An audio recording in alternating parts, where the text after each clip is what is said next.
Cyrus, le jour de la parade, était sur son char en tunique pourpre et culotte blanche à parement grenat, manteau de pourpre. Voici l'aigle.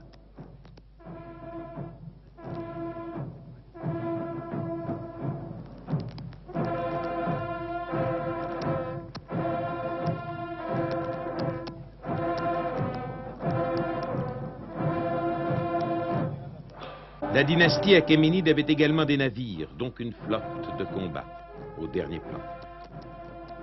Et quelque part, Hérodote nous conte comment les troupes de Xerxès utilisèrent pour la première fois de petites bombes de naphte pour attaquer l'acropole à Athènes, première référence à ce qui est pétrole, aujourd'hui richesse numéro 1 de l'Iran.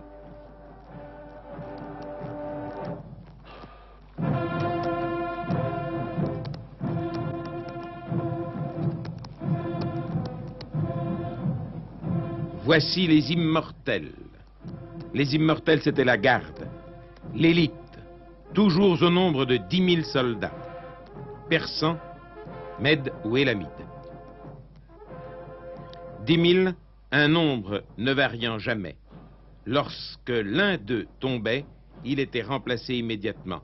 Les listes d'attente, comment dire autrement, étaient constamment tenues à jour.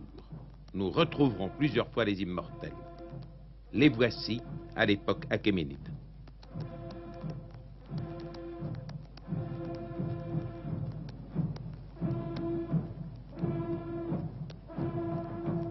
Levant la main dans leur robe bleue et or, levant la main car ils devront toute leur victoire à leur adresse au tir, les porteurs de boucliers et de carquois.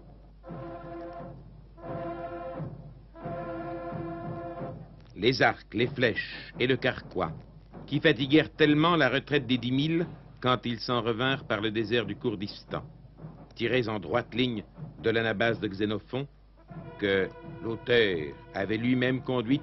Je parle de la retraite. Ce fut une narration claire et précise et le premier livre d'histoire palpitante. Je crois, je suis sûr, que c'est le reportage le plus difficile que j'ai fait depuis 22 ans que je suis à l'ORTF. Pourquoi? Difficile pour un certain nombre de raisons. D'abord la chaleur. C'était une chaleur écrasante, nous étions en plein désert. Persépolis, ce sont des ruines situées à 60 km au nord de Chiraz. Et pour atteindre Chiraz, il faut déjà, après avoir fait 7 heures d'avion jusqu'à Téhéran, refaire 1200 km en avion. On arrive à Chiraz, de là on prend un autobus pour monter dans le désert lorsqu'il y a des autobus, et la pagaille créée par les organisateurs iraniens était telle que bien souvent, que le plus souvent, les véhicules partaient en retard ou bien il n'y avait pas de véhicules et l'on traînait pendant des heures tout au long de la journée pour réussir à monter à l'endroit du reportage. Mais il y avait, en plus de surcroît, le désordre créé par l'ensemble des corps iraniens qui avaient voix au chapitre. Les services de l'information, qui faisaient beaucoup de désordre et qui étaient inexistants. Ils n'ont jamais donné le moindre renseignement. J'ai commenté l'arrivée des rois, des reines, des princes, des présidents dans la grande tente où le Shah et l'impératrice les recevaient, sans jamais savoir quelles étaient les personnes exactement invitées et dans quel ordre elles allaient passer. C'était au petit bonheur la chance, on voyait une tête sur un écran et 9 fois sur 10 on tombait juste, mais la 10e fois on pouvait bien se tromper. Les services d'information donc ne nous renseignaient jamais. Il y avait en plus, et c'est ce qui était le plus agaçant, je dis agaçant parce que je suis rentré à Paris, parce que j'ai pris quelques jours de recul, mais si vous m'aviez posé la question au moment où je quittais Téhéran, Chiraz et Persépolis, j'aurais employé un terme beaucoup plus violent, et que la courtoisie n'aurait peut-être pas admis. La police et les représentants de la cour d'Iran nous ont rendu les choses très difficiles. Les reportages ont été effectués en vision directe ou sur écran? Les reportages ont été effectués en ce qui concerne le premier, c'est-à-dire l'arrivée du Shah et de la Shah Banu, sur un écran. Nous n'étions évidemment pas admis dans les tentes. La police aurait préféré un clash plutôt que d'admettre que les reporters des diverses télévisions fussent dans l'attente où la réception avait lieu. Quant au reportage sur le défilé, il était en vision directe. J'avais devant moi une enfilade de tribunes et je voyais venir entre ces tribunes, dans le soleil, puis dans l'ombre, car le soleil tombe très vite là-bas, la procession militaire, le défilé militaire, depuis l'époque des Achéménides jusqu'à l'époque de la dynastie Pahlavi, celle qui règne maintenant. C'était donc en vision directe. Autrement dit, les deux yeux sur l'écran, car nous commentons toujours l'écran, et le troisième œil sur l'événement lui-même. Chose curieuse que c'est la première fois que j'ai commenté des images en couleur, car les installations techniques sont telles en général, ou du moins étaient telles jusqu'à présent, que nous commentions sur un écran noir et blanc ce que le téléspectateur, ce que vous, madame, ce que vous, monsieur, vous voyez en couleur. Ce n'est pas facile.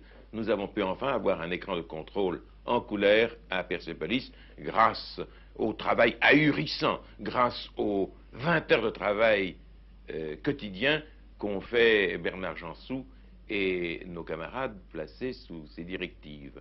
Les cavaliers m'aident, derrière l'officier dont la main s'élève en signe de commandement et qui est armé d'un poignard, les cavaliers m'aident, porteurs de lance.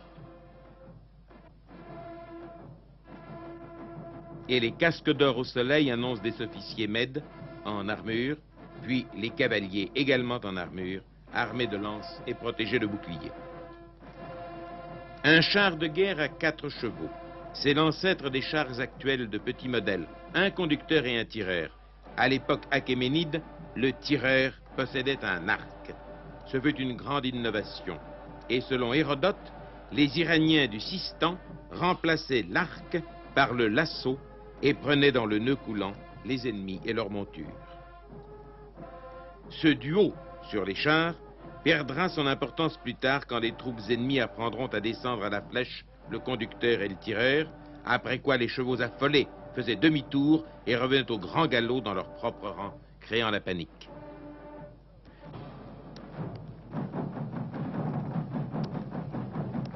La cavalerie parthe, celle qui plus tard et pendant 500 ans sut repousser les assauts des légions romaines. Cette lance à petits cercles accrochés les uns aux autres, c'est l'insigne de Mitra. À gauche l'étendard du dragon et à côté au centre l'enseigne Soleil. Après Jésus-Christ, cavaliers en armure avec drapeau, lune et soleil. À côté du chat, toujours l'empereur d'Éthiopie. La cavalerie donc, avec les carquois à cordes de rechange et 30 flèches, le tout très lourd, les hommes protégés par les cottes de mailles, des gantelets, des boucliers, malgré le poids énorme de tout cela, ils contrôlaient leur monture d'une manière parfaite. C'était la résurrection des immortels Achéménides dont je vous parlais en commençant, mais sous forme de cavaliers. Et l'amour des bannières, animaux et corps célestes, éléphants et lions, dragons et léopards, gazelles, antilopes et tigres.